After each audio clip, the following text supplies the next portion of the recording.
Shemu'ėl Bête, 2 Samuel, chapter 15. And it came to be after this that Absalom prepared a chariot and horses for himself, and 50 men to run before him. And Absalom used to rise early and stand beside the way to the gate. And it came to be whenever anyone who had a complaint came to the sovereign for a right ruling, that Absalom would call to him and say, "What city are you from?" And when he said, "Your servant is from such and such a tribe of Israel," Absalom would say to him, "Look, your matters are good and right, but you have nobody from the sovereign to hear you."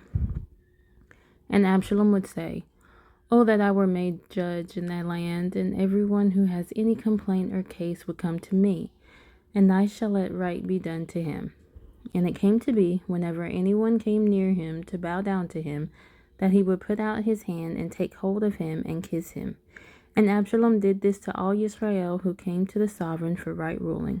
And Absalom stole the hearts of the men of Israel. And it came to be at the end of 40 years that Absalom said to the sovereign, "Please, let me go to Hebron and pay the vow which I vowed to Yah. For your servant vowed a vow while I dwelt in Geshur in Aram, saying, If Yah indeed brings me back to Jerusalem, then I shall serve Yah." And the sovereign said to him, "Go in peace." And he rose up and went to Hebron. But Absalom sent spies throughout all the tribes of Israel, saying, "As soon as you hear the voice of the shofar, then you shall say, Absalom is sovereign in Hebron." And with Absalom went 200 men from Jerusalem who were invited, and they went along unsuspectingly and did not know the matter at all. Absalom also sent for Ahithophel, the Gilonite, counselor of David, from his city from Gilo, while he slaughtered slaughterings. And it came to be that the conspiracy became potent, for the people with Absalom kept increasing. Then a messenger came to David, saying, "The hearts of the men of Israel are with Absalom." And David said to all his servants who were with him at Jerusalem, "Rise up and let us flee, for none of us shall escape from Absalom. Go in haste, lest he overtake us quickly and bring evil upon us, and strike the city with the edge of the sword." And the sovereign's servant said to the sovereign, "Look, your servant shall do according to all my master the sovereign chooses." And the sovereign went out, and all his household at his feet. But the sovereign left 10 women, concubines, to look after the house. So the sovereign went out, and all the people at his feet, and they stood still at the last house.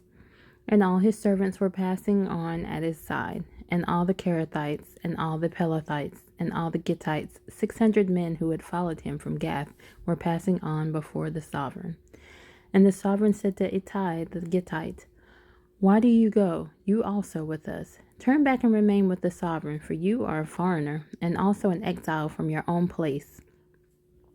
You came yesterday, and should I today make you wander up and down with us, when I am going wherever I am going? Return and take your brothers back. Loving commitment and truth be with you." And Ittai answered the sovereign and said, "As Yah lives, and as my master the sovereign lives, in whatever place my master the sovereign is, whether in death or life, let your servant also be there." Therefore David said to Ittai, "Go and pass over." And Ittai the Gittite, and all his men, and all the little ones who were with him, passed over. And all the land was weeping with a loud voice, and all the people were passing over. And the sovereign himself was passing over the Wadi Kidron, and all the people were passing over toward the way of the wilderness. And see, Zadok also came, and all the Levites with him, bearing the ark of the covenant of Elohim. And they set down the ark of Elohim, and Abiathar went up until all the people completed passing over from the city.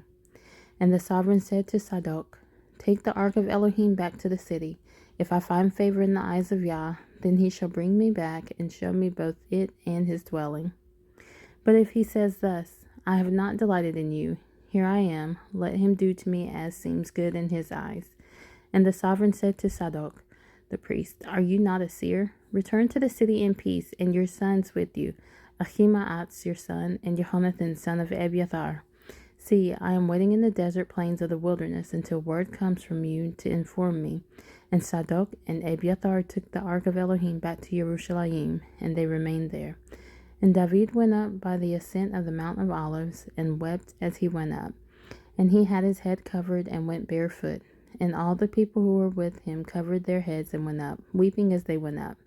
And David was informed, saying, Ahithophel is among the conspirators with Absalom. And David said, O Yah, I pray you, make the counsel of Ahithophel foolish. And it came to be that David came to the summit, where he bowed himself before Elohim, and saw Hushai the Archite coming to meet him with his robe torn and dust on his head. And David said to him, If you pass on with me, then you shall become a burden to me. But if you return to the city and say to Absalom, I am your servant, O sovereign, once servant of your father, but now I am your servant, then you shall nullify the counsel of Ahithophel for me. And are not Zadok and Abiathar the priests with you there? And it shall be that every matter you hear from the sovereign's house, you shall report to Zadok and Abiathar the priests. See, there with them are their two sons, Ahimaaz, Zadok's son, and Jehonathan, Abiathar's son. And by them you shall send me every matter you hear. And Hushai, David's friend, went into the city, and Absalom came into Jerusalem.